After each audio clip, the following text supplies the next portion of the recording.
Hi, Miss Freund here. I want to teach you today about a critical lens called the reader response lens. I start with this slide about why we study it because I think that what roots me in everything when it comes to teaching is I want to always start with the why. WHY, that is.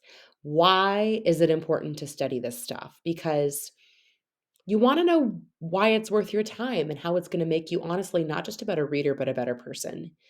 So the reader response lens is, it's relatable and it's relevant to you. It's all about you and your world, specifically the you that exists in this moment in time. You have enough background knowledge to do all the work, and I would argue that, the more you know yourself, perhaps the more you're gonna get out of this. It pairs well with all the other critical lenses, especially the ones I've taught you so far: race, gender, youth. There are several other critical literary lenses out there, but those are ones that I've taught you so far, and there are videos that exist. And so this pairs really well with that. This lens allows you to practice the skills of being a critical thinker, which you know from having me as a teacher is everything. Critical thinking is everything. It's how you exist and develop as a mature person in this world. And this lens is going to just allow you, honestly, to just learn more about yourself than what you know before. So, when reading through um, this response lens, we ask you to consider the following. One, what identities about you play into how you read this book? How do you relate or maybe not relate going into this book? It asks you, what do you appreciate or evaluate about the story based upon what you already know and feel about the world? And three, do you have a certain opinion about themes in this book because of who you are? So I'm going to ask you to take a moment to think. When you went into picking your companion book or the book that you're about to read, or maybe you've just started reading at this point, maybe that first fourth of it, what made you pick it? Was it the book trailer? Was it the cover art? Was it that maybe you'd read something by the author before? Perhaps it was something that you researched heavily and you looked at a lot of options, or maybe it was honestly just the first thing you saw and just with your gut, you went with it, right? We're going to start to think about those micro details, maybe even like subconscious reasons that we pick what we pick to read, and also like the subconscious things that actually help us or make us feel different things when we're reading a book. You're going to begin to use identities about yourself as you move forward in the reading of your book. So, our opening questions are this. I'm just going to ask that you actually kind of think about these as I teach you in these learnings, this learning video, but these questions will also definitely be a part of like the questions that you annotate. First, what are a few of your characteristics, meaning like your personality, your age in this moment, the race with which you identify, the gender with which you identify, the place where you live, or maybe the place that you're originally from, or maybe the place that your ancestors or your secondary family, like not your secondary family, but like your immediate family and maybe just the generation above you, right? How do you connect? How do those connect in any way to the book you're reading? Do you already know in going into this book that like, whoa, I picked this book because the protagonist seems really similar to me, and is going through things that I think are going to be stuff that I'm really like used to? Or maybe you don't know so much if this book is going to connect to your life, and that's okay too. So, what's important to keep in mind is that there are characteristics that you possess, that I possess, that we all possess, that are nature versus nurture. And you'll hear that term, nature versus nurture, over your whole life. If you haven't heard it before, nature just means like there are parts of us that were created because of genetics or because biologically we were predisposed to be those things, right? We think about that character versus nature, character versus fate kind of stuff, right? And then there are the things that we become because of the nurture thing. And that just means like the things that we are and the things that we will become because of the setting around us, or the people that we hang out with, or the people that raise us, or the people that we eventually are partners with, so on and so forth, right? So it's the things, nature, that are a part of us, maybe like that we're a little bit more glued to at the beginning, and nurture are those things that we are and become, maybe sometimes because we choose it more than being born into being that way. Are there things about you that you don't even know exist yet? Probably, right? So, just like with our other critical lenses, we're going to move forward, and you're going to honestly, or you're going to obviously, not honestly, you're going to have a document that you're going to see in these, in the learning slides, that ask you four pretty in-depth questions. And the reader response lens is used to deconstruct, mean tear apart. The whole point of the lens is it deconstructs how we think about the text, whether that's a commercial we're watching or a book we're reading in this case.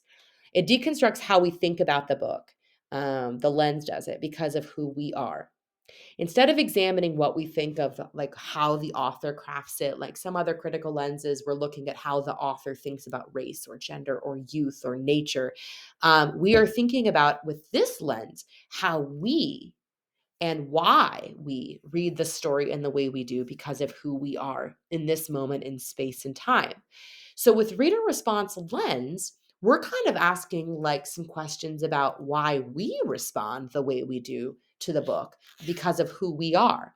So the questions that you're going to annotate and you're going to think about slash write about in this first fourth of your book, in your companion book, are: question one, what was your initial reason or intention for selecting the story, the companion book? What are at least two things you can infer about yourself because of this selection? That might be like, I picked this book because it was set in the southern states of the United States, and that's where I was born. Maybe you picked it because it didn't feel a lot like your life, and you can infer that perhaps you are curious about other lifestyles. Question two asks, after reading a little bit of the story, so obviously you need to read a little bit into the companion book before answering question two, what is at least one mood you, the audience, you have felt while reading the piece? Remember, a mood word is an emotion word. I feel angry, I feel curious, I feel upset, I feel elated. An emotion word, what is one mood? And provide the text evidence to support the tone that was happening in that part of the story and why you feel that you felt that mood. Does the mood have more to do with you in that moment, or more like with how you're doing, or with like your personality, or more to do with how the author crafted the writing, or maybe both? Provide reasoning. Question three, what is at least one part of yourself you see in the text? Examples can be found maybe in the setting, characters, conflict, etc. Include text evidence and explain. In question four, how does that connection, meaning the thing in question three, influence how you read the piece? How does it strengthen it or affect your mood while reading? So, this is asking you to reflect on, like specifically in question three, this is asking you to think about, does this relationship to the book, does this way that I am in this moment affect how I'm reading it?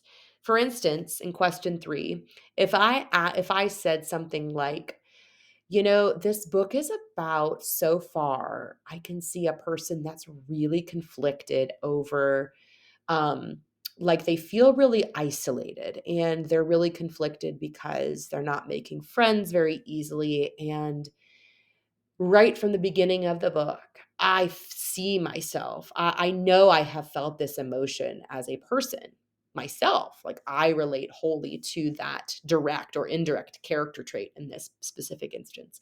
And question four, based off of whatever you said in question three, how does that relationship, connecting or not connecting, like influence how I read the text? So I might say something like, in those moments where I had the character, where the character was just crying for help and so upset, it made me feel It made me feel upset. It made me feel reflective. It made me feel angry, that someone else would feel this way.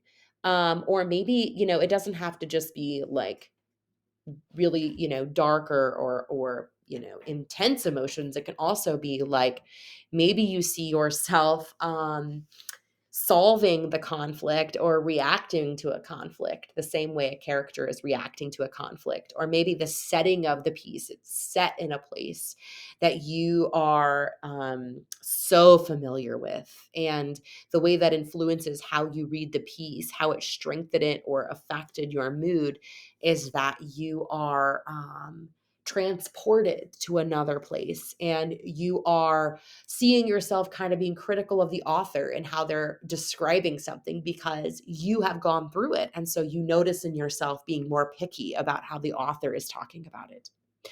So notice how in questions 1 through 4, it talks about going back to the text, talking about like those things kind of starting in yourself, like the way that what are you picking up on in this text and reacting to the text because of who you are.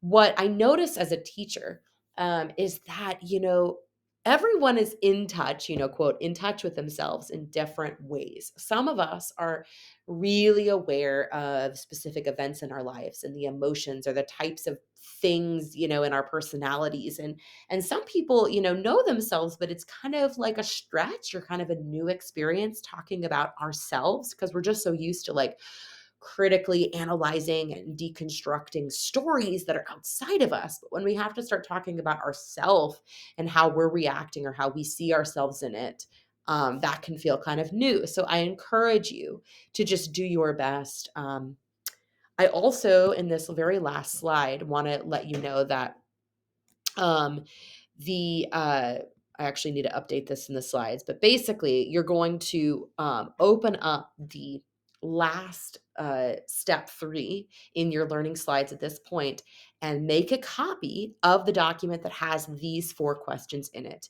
And you are going to apply this week this learning and answer these 4 questions over the companion book you're reading. I know we're also reading The Outsiders. And so you will eventually kind of go back into looking at your reader response lens with The Outsiders. But right now, this applies to your first fourth of your companion book. Share that document with your 4 questions answered with me by this Thursday. And of course, let me know if you, after watching this, you have any questions about, needing any clarification over this critical lens, or if you just need help finding text evidence. I am so proud of you. Bye.